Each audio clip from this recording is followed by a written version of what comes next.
Okay, this is out of Ages in Chaos by Immanuel Velikovsky. Ages in Chaos. Now this one you can't get new. You got to find it used bookstores. I think it was 1957 it was published. Anyway, Immanuel Velikovsky was trying to do a correlation between the writings in Egypt and the Hebrew Bible, or the Hebrew Torah, because he was Jewish. And he was researching all the recordings that were in Egypt, trying to find where they agreed with the biblical, because the Bible doesn't date things very well. The Egyptians were very methodical record keepers, and they did date everything very specifically. And the shewbread was obviously not of flour, but of silver or gold.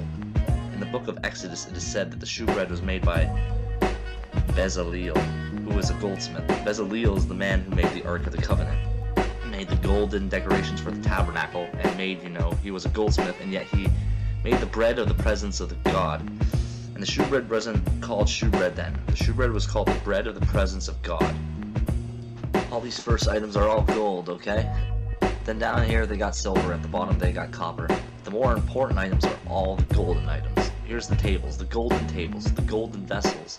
Anyway, the menorah, even the lion's heads are here someplace. Yeah, here's a lion head. Anyway, if you read the Bible and you go through this list that is recorded at the Temple of Karnak, it's absolutely identical to what's recorded as being in the Temple of Solomon. Right here is the shewbread. Coincidentally, it's the elongated pyramidal shape. It doesn't look like a loaf of bread, does it? It's the symbol, the same symbol I just showed you. It's called the white nourishment. But here it's called white gold. And what Velikovsky said was they obviously meant silver because they call it white gold. No, they meant white gold.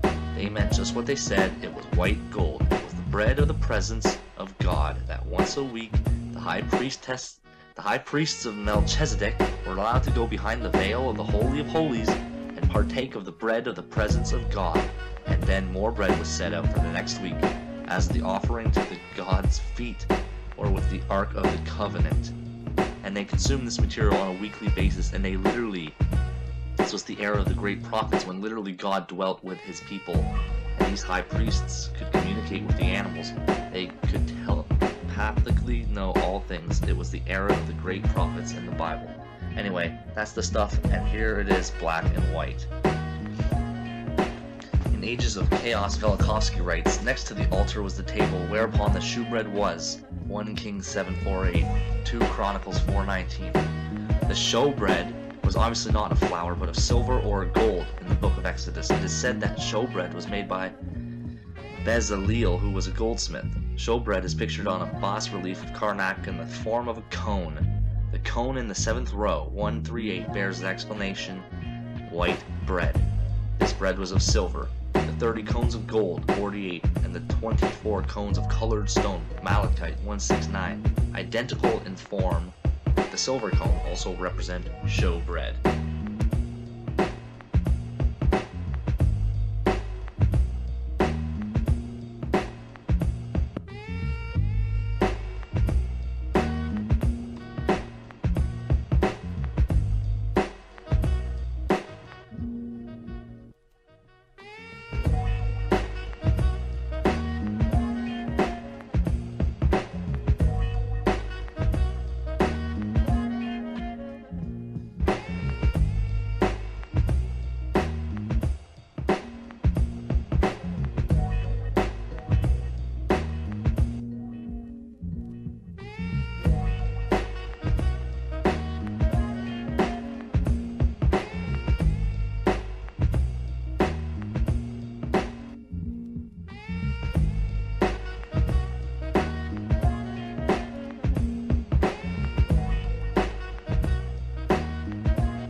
Meanwhile, another renegade physicist worked up a different way to harness the time-warping effects of celestial phenomena.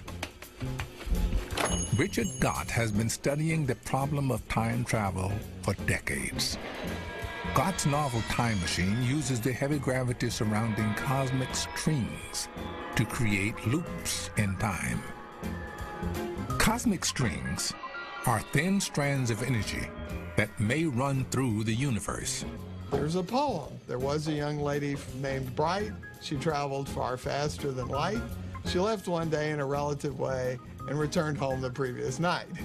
The trouble is, Einstein also told you that you can't build a spaceship that goes faster than the speed of light.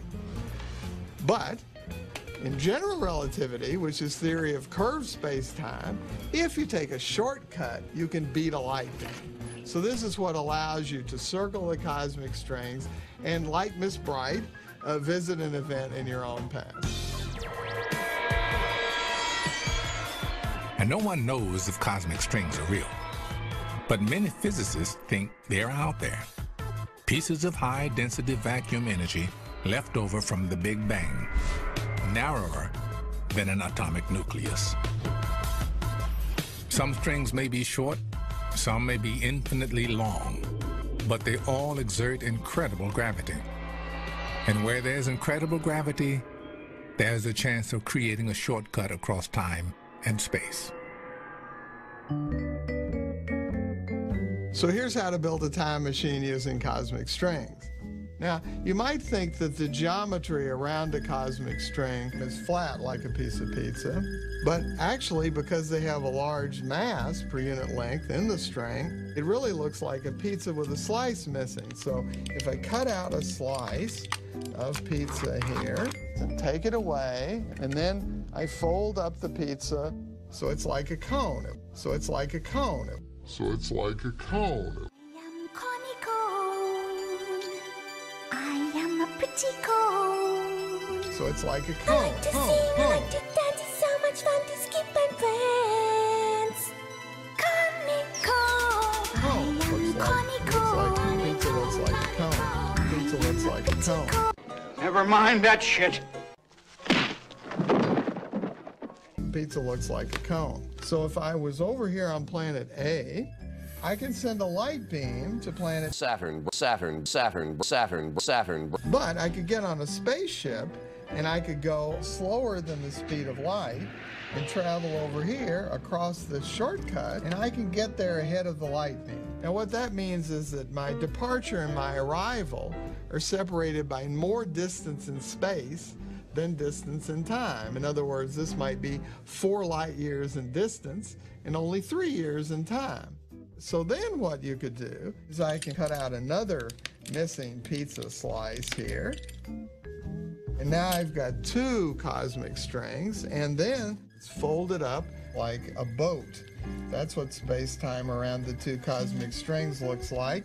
So then what I can do is if I circle the 2 cosmic strings with my spaceship, I can arrive back to planet A at noon. Now, planet A at noon is the same time and the same place. So I can come back and shake hands with myself as I departed. So my older self can come back and I can see myself off. This is me visiting an event in my own past. That's real time travel to the past.